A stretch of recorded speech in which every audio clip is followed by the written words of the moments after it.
Bonjour, my darlings. Happy Wednesday. Good morning, my darlings. How are you? We got our cup of coffee in our not today cup. It's another not today kind of day.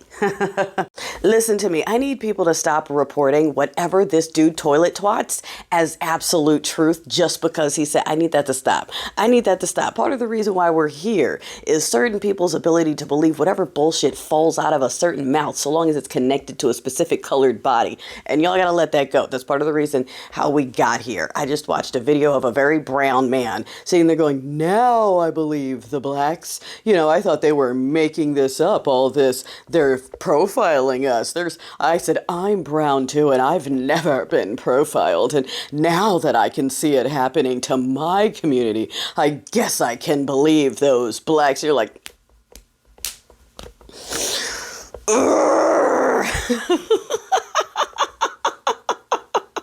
darling, if you're on the subscriber-only card pool, you know that the folks living in those glass bubbles, you know, the ones that are sitting in there looking out and getting jealous at what everyone else has instead of going, ooh, diversity and differences, let's be friends.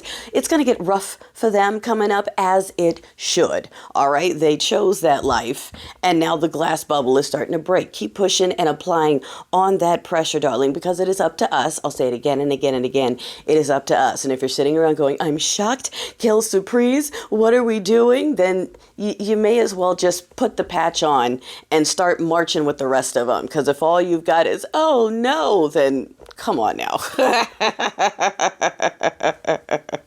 This is so bad that Obama actually had to speak out. And he was like, I would not usually do this. But this dude is just distracted from the fact that, you know, he's not on it. He is it. I'm paraphrasing.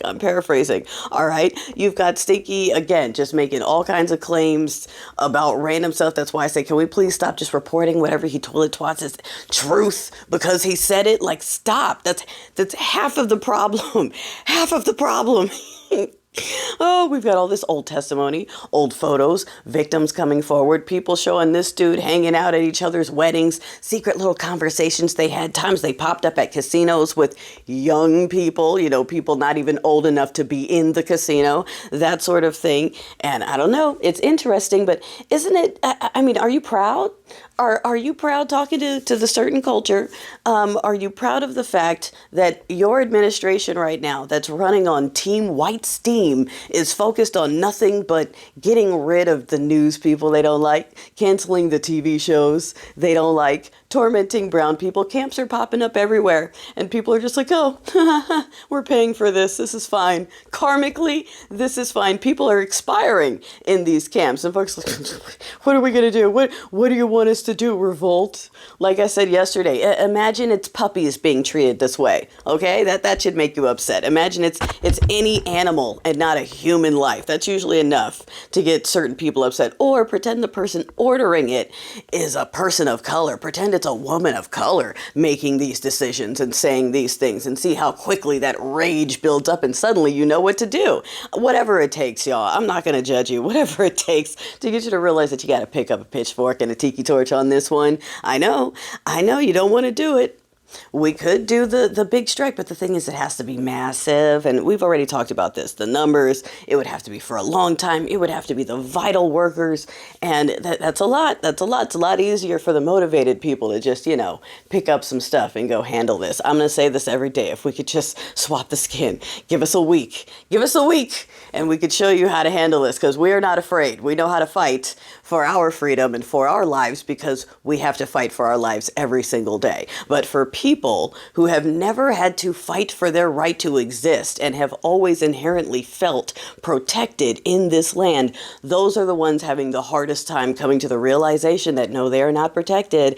And yeah, they're going to need to actually fight back this time. All that talk about how they're the fighters and the builders and the ones that are strong. Oh, I'm the descendant of settlers, not immigrants.